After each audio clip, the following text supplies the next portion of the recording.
Honda Motor is Japan's third largest car and motorbike outfit. Honda is not going to sell you this car. And it could be dangerous.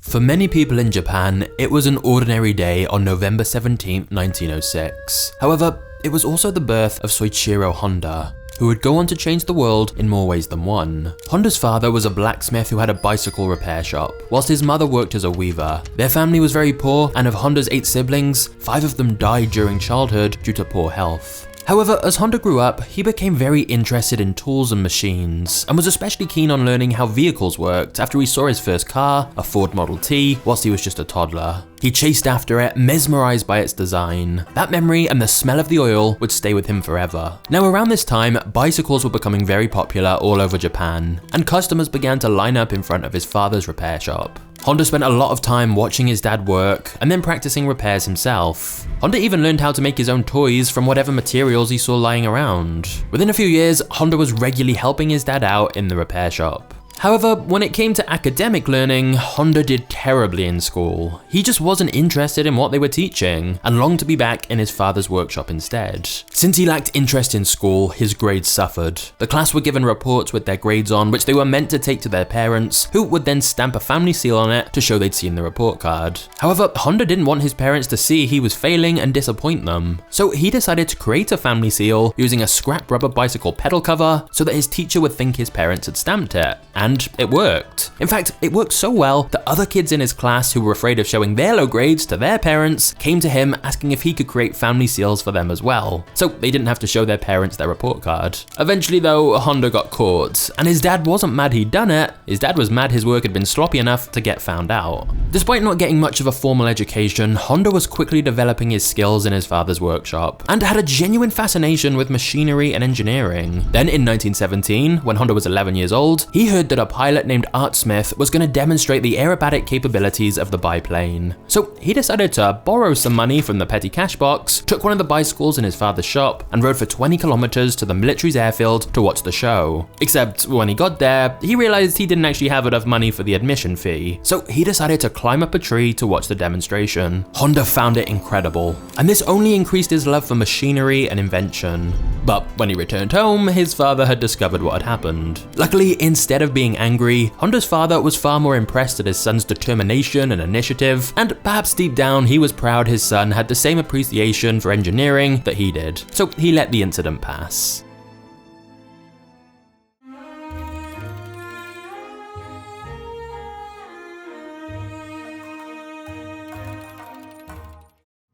In 1922, after finishing school, Honda spotted an advertisement in a newspaper for a car servicing company named Art Shokai. The ad said, "Assistant wanted for auto repair shop in Tokyo." He figured that if the company could afford to be running ads like this, maybe they'd have spaces available for apprenticeships for young men like him wanting to get into the trade. So at the age of just 15, he decided to leave home in search of a job, and headed to Tokyo. Going from his small village to the bustling streets of Tokyo was an intense experience, but his hunch had been right, and he was able to get an apprenticeship working at Art Shokai Garage. Unfortunately, on his first day, he was given the job of cleaning up, scrubbing the dirty floors, and preparing meals for the owners. In fact, he would often end up babysitting the owner's child, so not exactly what he'd had in mind. Plus, apprenticeships at the time weren't paid, so he was merely given a small space to rest and a bit of food to eat. But soon after joining, an earthquake hit Tokyo, which caused many of the mechanics to have to leave work for a while to repair their homes. The auto repair shop was now understaffed, and Honda finally got his chance, as he was asked to fill in as a mechanic. By working extremely hard, this role was soon made permanent. Honda was eager to learn and spent his days repairing cars and motorcycles, which at the time were limited to only the upper class. It was here that Honda encountered a very wide range of vehicles from all different manufacturers, which sharpened his knowledge even more. Honda would always take a lot of care in examining each vehicle assigned to him for repair, and on his work breaks, he'd read whatever car-related magazines he could get his hands on. It wasn't long before Honda was not just repairing vehicles, but designing spare parts as well. Given that Honda was doing a lot of great work for this company, one of the owners, named Yuzo, took it upon himself to educate Honda about the business side of the trade as well as the technical side. Yuzo was the ideal mentor for Honda, and it was him who introduced Honda to the world of motorsports. You see, in 1923, Yuzo had decided to begin manufacturing his own race car, and he asked Honda to help him out with building it. Their second design, which they named the Curtiss, ended up winning the 1924 Japanese Motor Car Championship. Honda was on board as the accompanying engineer, and this victory at a young age, both winning the race and the thrill of helping to build something like this, was a feeling he'd never forget, and a feeling he'd continue to chase.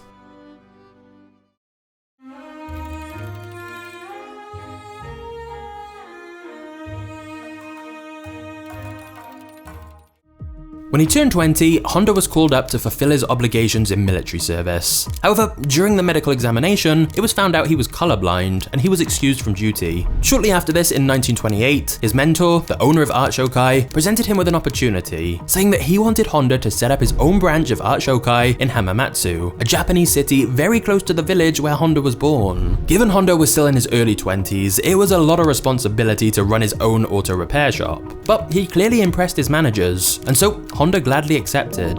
Honda's branch grew slowly at first. It was just him running it all by himself initially, and when people brought their cars in for repairs, some were put off by how young he seemed, assuming that he was inexperienced. But he eventually managed to build up a good reputation in the area, and by the mid-1930s, he'd managed to hire a full team to help.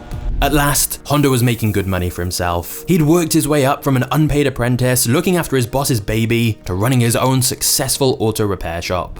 And as a rich young man, Honda was never shy about having a good time. There are many reports of him enjoying himself in the company of lots of geishas, stories of him throwing parties, and even dancing nude at his wedding. Honda worked hard, but he partied even harder. However, sometimes his nights of drinking did not end so well. There was one incident whilst drunk where he accidentally knocked a geisha out of a window from the second floor. Fortunately, she survived by landing on some wires, although they reportedly had to cut the electrical wires to save the woman, which resulted in the entire town experiencing an electrical power outage.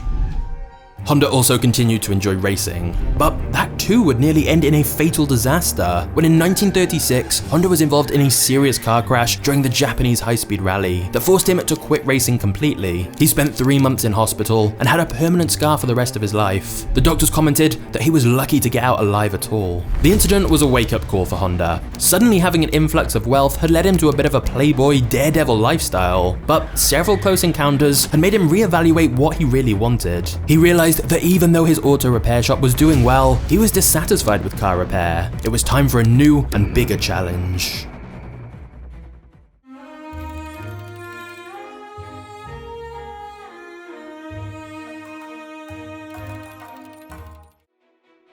Honda saw a lot of potential in manufacturing and asked Art Shokai if he could turn his auto repair shop he was running for them into a separate company where he would produce piston rings. Unfortunately, Art Shokai did not like this idea at all. The business was doing well and making a lot of money. They had no interest in stopping that and entering a whole new field, especially since producing their own car parts rather than repairing them seemed like a lot more risk and cost. However, Honda was determined to pursue his new vision, so he and a friend decided to go into business together, setting up their own separate business called Tokai Seiko Heavy Industry. At first, Honda would still spend his days working at his repair shop and then spend his nights working on this new car part manufacturing company he'd started, trying to create piston rings. It was exhausting trying to do both though, and he didn't get much sleep.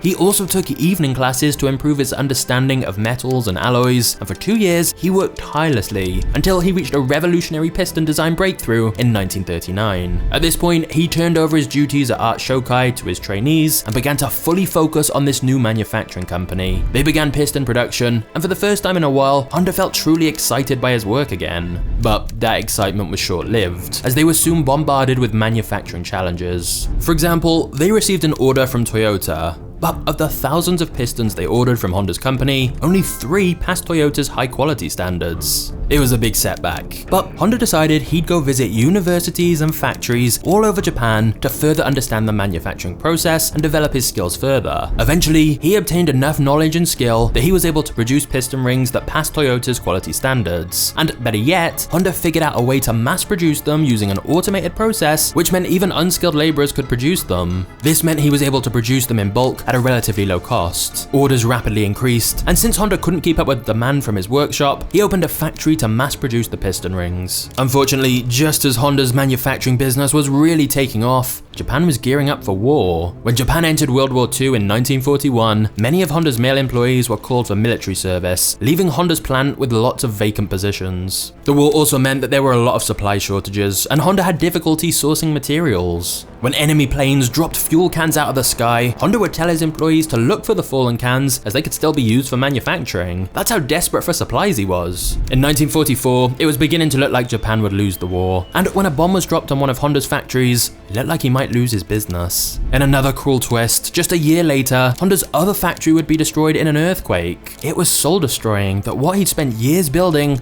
was quite literally turned to rubble. The company had already been struggling immensely because of the war, but this was the final nail in the coffin for his company. He was going out of business. So Honda sold whatever was left of his manufacturing business to Toyota.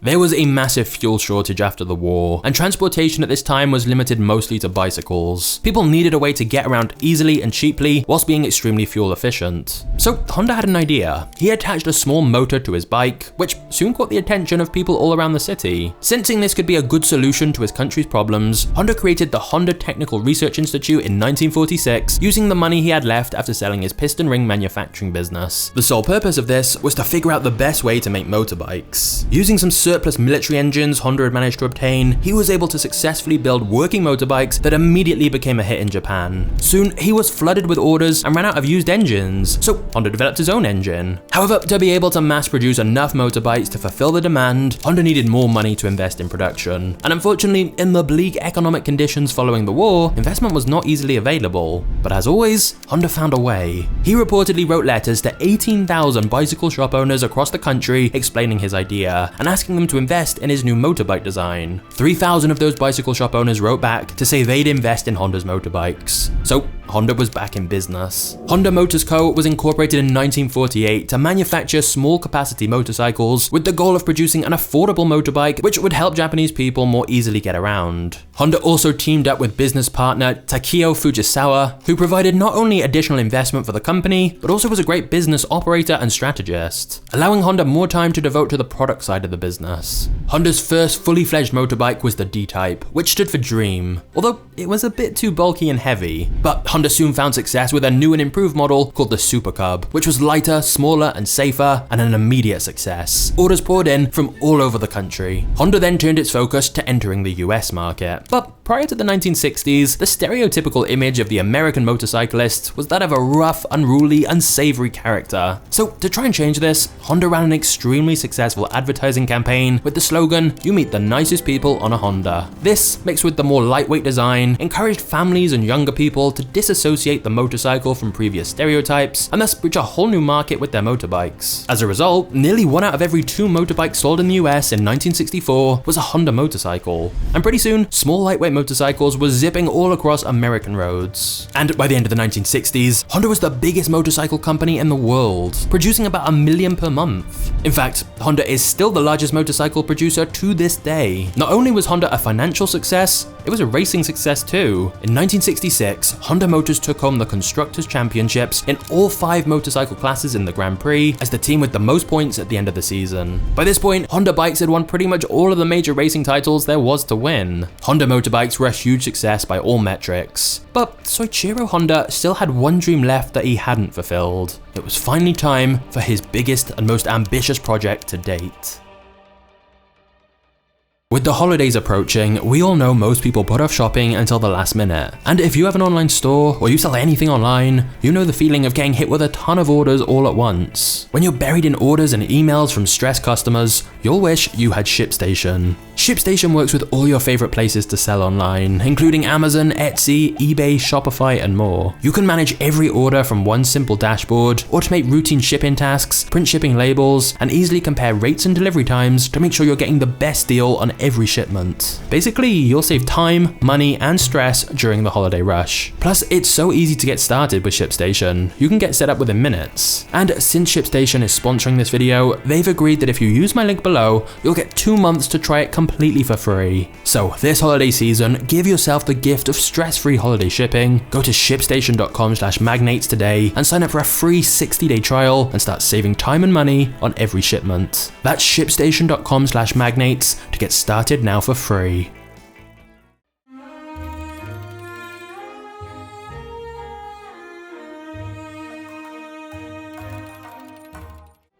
Ever since seeing his first car as a child, Honda had wanted to produce his own. And given his own humble beginnings, he especially liked the idea of making an affordable, quality car so almost everyone could experience having one. However, almost everyone told Honda that now he'd found success with making motorbikes, he should stick to that, as there was so much more competition in the car market, especially in America, where the big car brands were so dominant. But Honda had always been a risk taker, and after feeling like he'd conquered 2 wheels, he was now ready to move on to 4. Honda Motor Co.'s first automobile attempt was actually the T360 mini truck, which went on sale in 1963. But it wasn't popular and never sold very well. But as always though, when Honda got a setback like this, it just meant he had to figure out a new approach. Now, in the early 70s, there was a growing environmental movement with more concern about air quality and pollution. This resulted in US cities introducing the Clean Air Act, which forced stricter regulations on vehicles. Immediately, all of the big car manufacturers appealed this and said the new rules were impossible, whereas Honda simply said, "I'll find a way," and set about to build a new revolutionary engine that passed the new pollution tests. It was called the Compound Vortex Controlled Combustion Engine, and was not only more environmentally friendly, but also allowed people to travel further using less fuel. So whilst the established forces in the American car market were lobbying to scrap the regulations, Honda had been taking action and finding a solution. Honda himself would later comment, "When Congress passes new emission standards, we hire 50 more engineers, and GM hires 50 more lawyers." By 1972, he'd come up with the Honda Civic, which would be the first car to use this new CVCC engine. This energy-efficient, compact, and lightweight passenger car was the perfect answer to the oil crisis of 1973, where gas prices were so high. The Honda Civic was light on fuel, low on emissions, and reliable. Essentially, it was the perfect car at the perfect time. And the Honda Civic would soon become one of the most popular cars in the world. When sales of the Honda Civic crossed 1 million, Honda Motors then introduced the Accord. This was the more upscale model, intended to attract middle-class drivers looking to mix great design with a practical price point. Through word of mouth, Honda started to develop a reputation for reliability. Sales were increasing,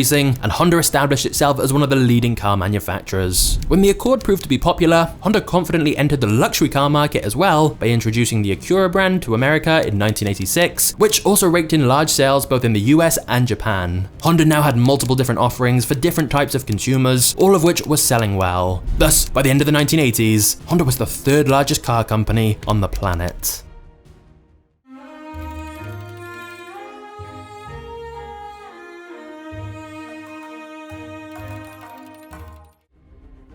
After grappling with liver failure, Soichiro Honda succumbed to the disease and died in 1991. Upon his death, he held an estimated net worth of $92 million. In total, he'd registered over 150 different patents for different inventions. He had 3 sons, but none of them inherited the company. Honda and his business partner believed in meritocracy instead of nepotism, and that a business will survive when handled by highly skilled professionals rather than unskilled family members. Despite the massive loss of its founder, Honda Motors went on to conquer the American market through comprehensive reorganizations, improved automobile designs, and innovative marketing efforts. Of course, still to this day, Honda is one of the leading global car manufacturers, but has also gone on to expand into all kinds of new products, from jets to robots. It's crazy really, as Honda's life started out so bleak, with just a simple curiosity and love for working with tools and machines. But Honda knew what he wanted, and he committed to it. He took action and adjusted his approaches when things didn't work out as he'd expected. He understood that if you make a superior product, people will buy it, and he worked tirelessly to make that happen. Which is actually pretty similar to Lamborghini, which is an even crazier story you can watch right now by clicking the thumbnail on screen. Anyway, you are a legend for watching this video right to the end. Please remember to turn on notifications for more business mini movies from Magnates Media, and I'll hopefully see you in the next video in just a second. Cheers.